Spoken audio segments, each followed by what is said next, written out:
30 years ago, two things happened. We had the Whittier Narrows earthquake, the Whittier earthquake, and the first day of the California bottle bill. This was its beginning. Back then, a lot of the containers had stickers on them because they weren't labeled from the manufacturer, from the factory. And there were a lot of containers that were not in the program. There were waters weren't in the program. Iced tea wasn't in the program. It's whatever is in the program is a choice, yes or no. And people always say, well, why don't they add liquor and wine bottles? Because they keep out of the program. And because the goals of the program were reduce litter and increase recycling, they basically said we're not a litter component. Can't argue with it too much. But I sent out an email to my clients today and I got a few responses back. Got one call, got another one. Guy came back and said, 30 years ago, there were no markets for plastics. There weren't. And so a company was created by some of the manufacturers, and that was called PRCC.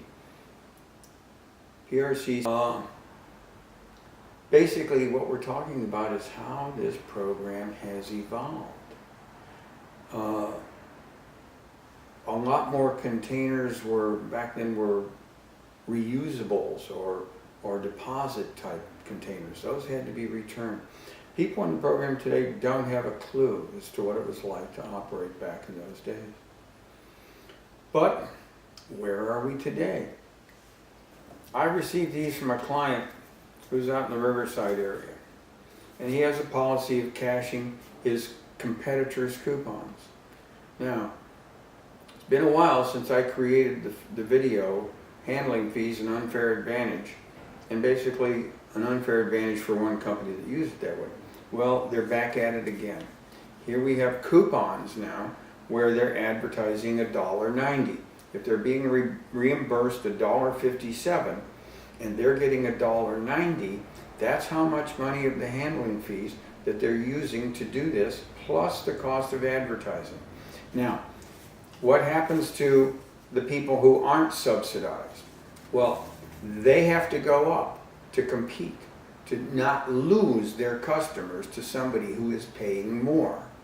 And even if they don't go, they'll put pressure on the recycler to say, well, I saw where so-and-so's, why don't you pay me more? And that influences the business. Bottom line, the more a recycler has to pay, the less he's going to make. And I have other recyclers who come out and run these ads and pay a little more, and most of them have no clue that this competitor is being subsidized to do this. So what does it say? It says you need to be more careful in how you design things, and you need to constantly be listening to the community to see if there's unintended consequences. Why do unintended consequences occur? Because fail to do the proper research, have a proper understanding of the industry, and especially supply and demand, how that affects everything.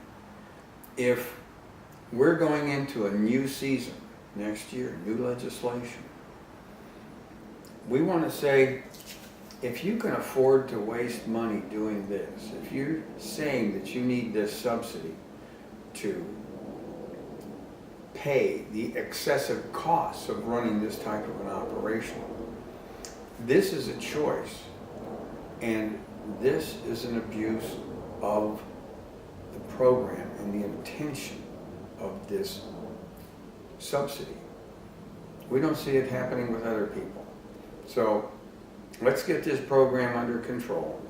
And if you're going to get subsidies, let's have it in statute that you cannot pay more than CRV. You want to compete on the open market, you don't take subsidy. You take subsidy, you pay the minimum. That way it can't be abused. And if you go back and read the other video, watch the other video, you'll see I discussed the reasons for that happening in that video. So I suggest you go back and look at that one also. 30 years of the program. We've seen a lot of changes. We're going to see a lot more. Stay tuned and get involved. Thank you.